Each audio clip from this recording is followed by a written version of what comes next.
It's Jay. Good morning, everyone, and welcome. Second Chief Lewis Hicks, National Council Speaker Lucian Tiger III, Second Speaker David Hill, National Council members, Supreme Court justices, District Court judges, religious and traditional church leaders, MVTOs, community and government leaders, we welcome you. In addition, we want to recognize those that traveled here from other tribes to be represented here today, and Modo for being here, and welcome. I recognize our royalty, Miss Muscgoee Nation Princess Amberly Proctor,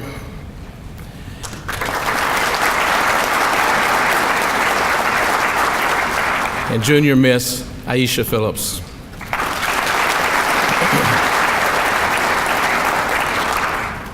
We recognize and honor our warriors.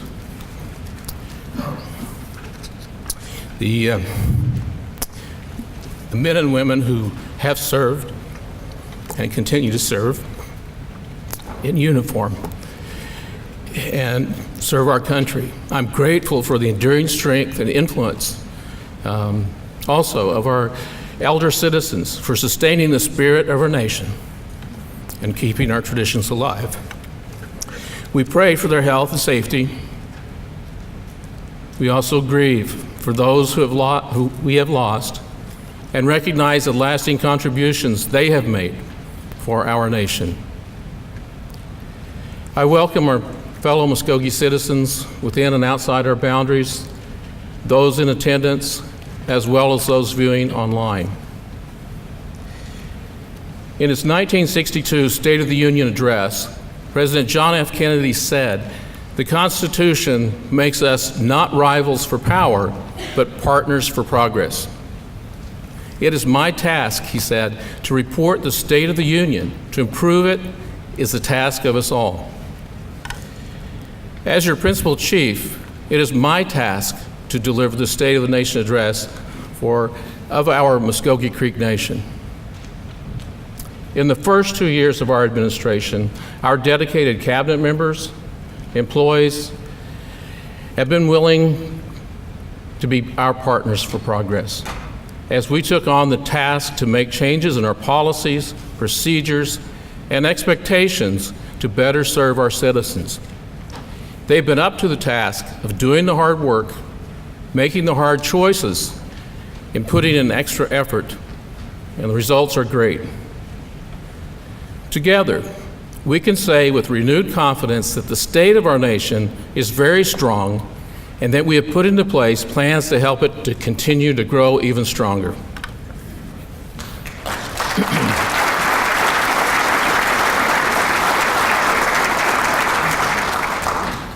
I have the task to keep my campaign promises to you. As you may remember, one of the themes that this administration adopted is "It's all about the people." I could easily quote our progress in numbers and figures, as I generally do each quarter, from the published report to our National Council. However, more importantly, since it's about the people, I will highlight some of the accomplishments of our citizens with the support of our administration. I want to tell you about a single mother of four who worked in our tribal roads crew as a flagger. She started her job supported by employment and training program just to make ends meet. But Kara wanted something more, so she enrolled in truck driving school, which was paid for by education and training, while she continued to work. She graduated at the top of her class. Now, Kara works for our nation, operating a dump truck, the only female in a male-dominated field, and she loves it. Kara Alexander, if you are here today, would you please stand up? We'd like to acknowledge you and your family.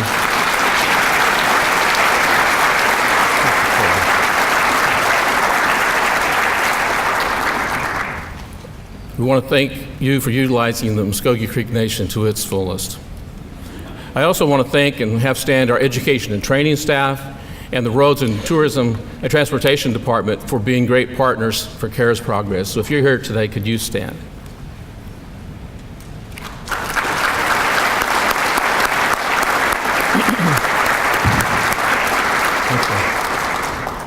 Many of you are familiar with the Eufaula Dormitory. It has been around since 1848. Children in grades 1 through 12 live there during the week and attend Eufaula Public Schools with the structure and academic support from the staff at the dorm. Last year, 100% of our seniors graduated. The latest graduating class included 3 best friends, Jack Eslick, Cordell Burris, and Abraham Williams.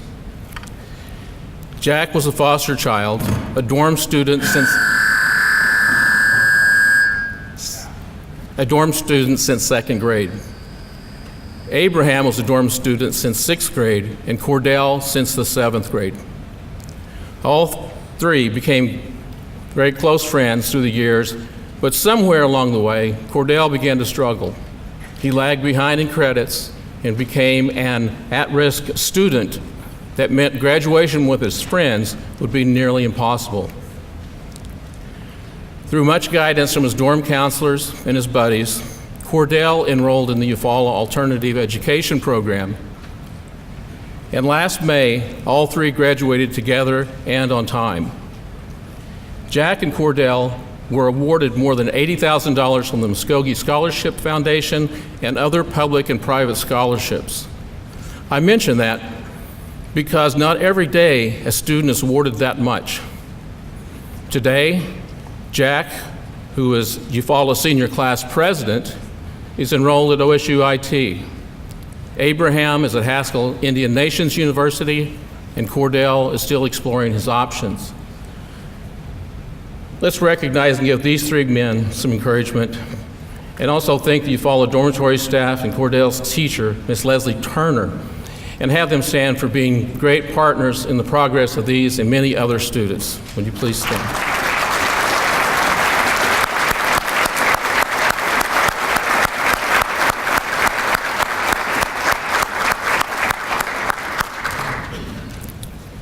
The past 2 years brought focus and improvement to the Muscogee Creek Nation Department of Health and the healthcare budget.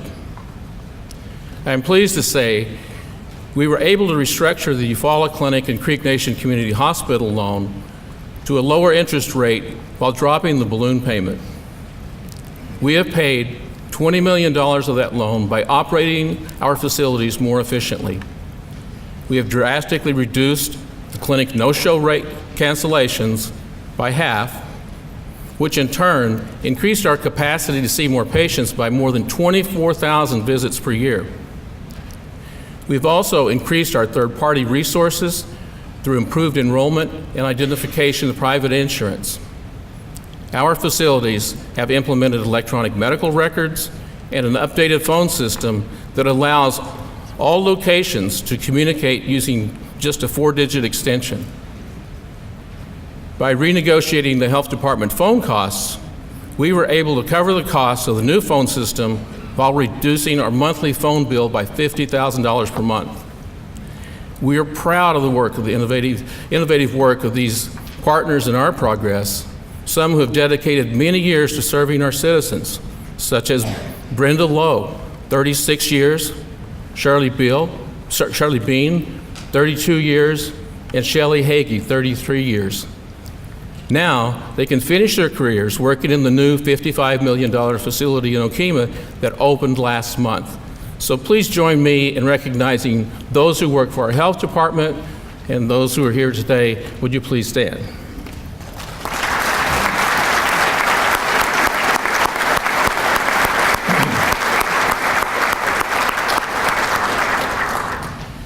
Many of our citizens do not have health insurance.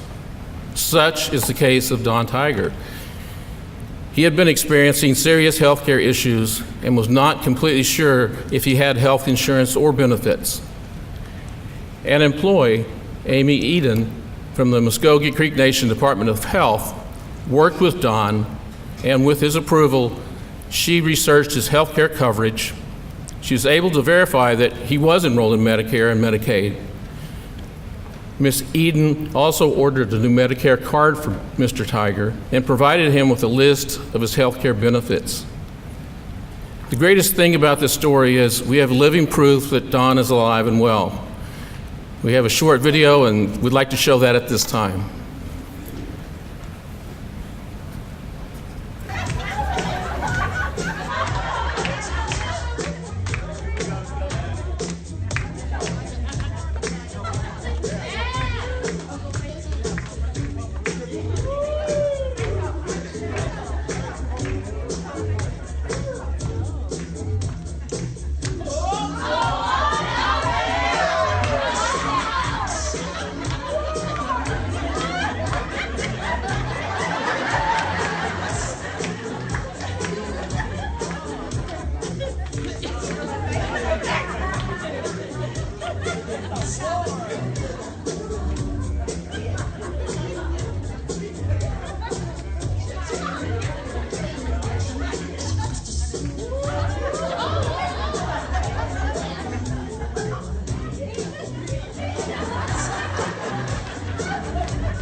That video from our annual Elders Christmas Party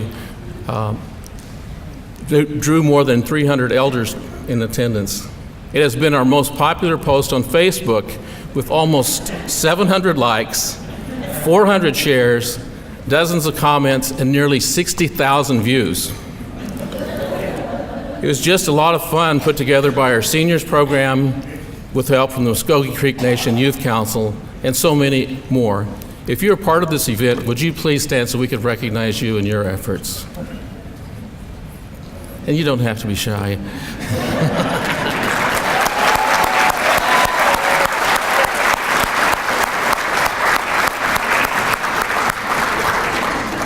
Who would have thought that Mr. Tiger would be out there dancing away? Not long ago, he was suffering from congestive heart failure and couldn't walk. Today, he spends his time singing Creek hymns every Thursday night and fiddle dancing when possible. With much prayer and great care from our health department staff, Don is worry-free now. It is great to see our elders enjoying life. They are our link to our past and our partners as we progress. Our seniors are the carriers of our traditions, culture, and language. If we lose them, we lose our identity. Another story, this past year, we added 2 language teachers. Sounds like a small number, but the results were significant. Today, they are seen in our classroom of our Head Start programs, teaching the Muscgoee language to our young as well as our older generation. This past October, the Greater Tulsa Area Indian Affairs Commission awarded the Perry Onco Indigenous Language Preservation Award to the Muscgoee Creek Nation language program. So I want to say great job. If you're with the language program, would you please stand so we can recognize you?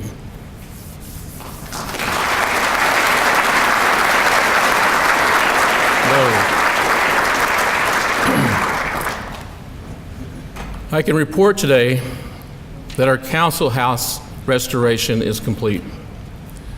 From the time the first cornerstone was laid in 1868, the council house was designed and intended to be a sacred meeting place for our people. The council house was taken from the nation at Oklahoma statehood and served many functions before the nation repurchased it. It was in disrepair and we had no plan to restore it. The road to restoration wasn't easy. The cost exceeded the National Council's appropriation. Instead of returning to the council for additional funds, we used innovative ways to make up the difference. Our partner, One Fire Holding Company, secured more than $1.5 million in historic tax credits for the project and finished the project on time and on budget. We utilized the Muscgoee Creek Nation-owned company, Council Oak Design, Engineering, and Construction, who selected native vendors to bring back this important place to our people. The focal point of downtown Okmulgee, our beloved council house, was built and rebuilt by our people. Now the Muscgoee Nation Cultural Center and Archives Department will complete the interior and prepare to welcome you. This year, we will be able to hold meetings at the council house, in the House of Warriors, and the council house. We will also live stream current day National Council meetings so that the public can see our government in action. I'd like for all of our partners in our progress involved in the council house to please stand and be recognized. Here, okay. Thank you.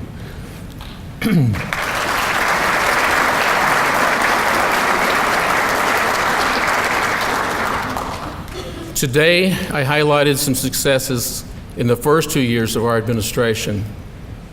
To complete our promises to you, we must do more. We must elevate the nation even higher.